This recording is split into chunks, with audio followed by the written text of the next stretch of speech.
Telugu YouTube ఛానల్లో మీ వ్యాపార ప్రకటనల కోసం 9154949554 కి కాల్ చేయండి. Hello everyone, welcome to KTV Telugu. Gandhi కుటుంబీకులకు కంచుకోటగా ఉంటూ వచ్చిన అమేథీ నియోజకవర్గానికి గాంధీలు గుడ్ బై చెప్పేశారు. 25 ఏళ్లలో తొలిసారి కంచుకోటైన అమేథీని వదులుకుంది గాంధీ కుటుంబం. 2004 నుంచి వరుసగా 3 సార్లు నేతృత్వం వహించిన అమేథీ స్థానానికి గుడ్ బై చెప్పేశారు కాంగ్రెస్ నేత రాహుల్ గాంధీ. రాయ్ బరేలీ నుంచి లోక్సభ బరిలోకి దిగారు. రాయ్ బరేలీ నుండి ప్రియాంక గాంధీ పోటీ చేస్తారని ప్రచారం జరిగినా ఆమె ఈసారి కూడా ఎన్నికలకు దూరంగా ఉన్నారు.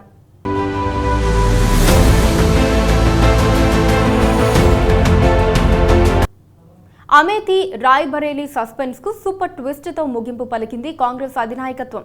గాంధీ కుటుంబానికి అత్యంత సన్నిహితుడైన కిషోరీలాల్ శర్మను అమేథీ నుంచి లోక్సభ బరిలోకి దించింది. తల్లి సోనియా గాంధీ నియోజకవర్గం రాయ్ బరేలీ నుంచి పోటీకి నిలిచారు కాంగ్రెస్ అగ్రనేత రాహుల్ గాంధీ. తల్లి చెల్లితో కలిసి వెళ్లి నామినేషన్ దాఖలు చేశారు. గడిచిన 45 సంవత్సరాల్లో దాదాపు 31 ఏళ్లు అమేథీ లోక్సభ నియోజకవర్గానికి గాంధీ కుటుంబ సభ్యులు ప్రాతినిధ్యం వహించారు. 1980లో తొలిసారి సంజయ్ గాంధీ ఇక్కడి నుంచి గెలిచారు. ఆయన ఆకస్మిక మరణంతో 1981లో ఉప ఎన్నికొచ్చింది. బైపోల్లో పోటీ చేసి గెలిచిన రాజీవ్ గాంధీ 1991 వరకు అమేథీ ఎంపీగా కొనసాగారు. 1998లో సోనియా గాంధీ పోటీ చేయగా 2004లో రాహుల్ గాంధీ ఇక్కడి నుంచే తన పొలిటికల్ ఇన్నింగ్స్ ప్రారంభించి 2004, 2009, 2014లో వరుస విజయాలు సాధించారు. 2019లో బీజేపీ నేత స్మృతి ఇరానీ 55,000 ఓట్ల తేడాతో రాహుల్ను ఓడించడంతో కాంగ్రెస్ కంచుకోట బద్దలైంది.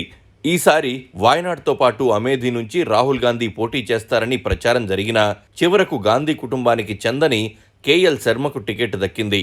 గాంధీ కుటుంబేతరులు అమేథీ నుంచి పోటీ చేయడం గత 3 దశాబ్దాల్లో ఇది రెండోసారి. అమేథీకి నో చెప్పిన రాహుల్ గాంధీ సేఫ్ సీట్గా పరిగణించే రాయ్ బరేలీలో పోటీకి నిలిచారు. రాయ్ బరేలీ గాంధీలకు పెట్టని కోట. 1952 నుంచి 2019 వరకు ఇక్కడ కాంగ్రెస్ కేవలం 3 సార్లే ఓడిపోయింది.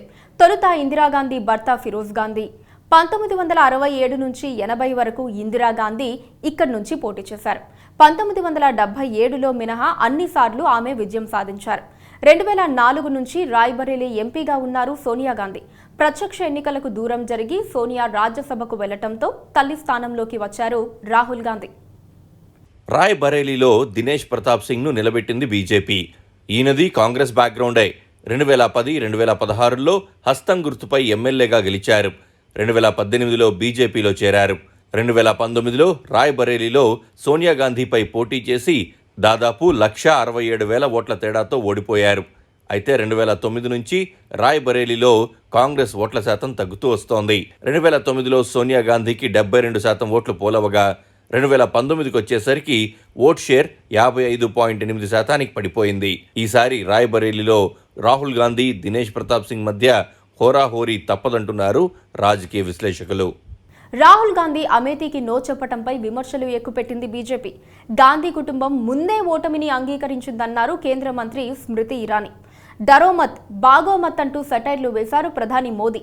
కాంగ్రెస్ వ్యూహాత్మకంగానే రాయ్ బరేలీలో రాహుల్ గాంధీని పోటీకి పెట్టిందనే వార్తలు వినిపిస్తున్నాయి.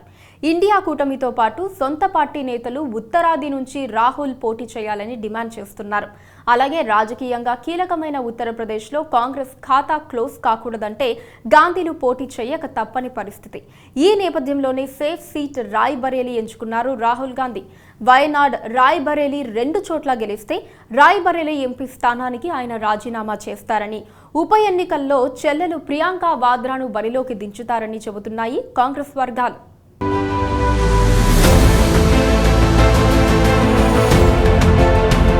Please subscribe to KTV Telugu. KTV Telugu. KTV Telugu. KTV Telugu channel.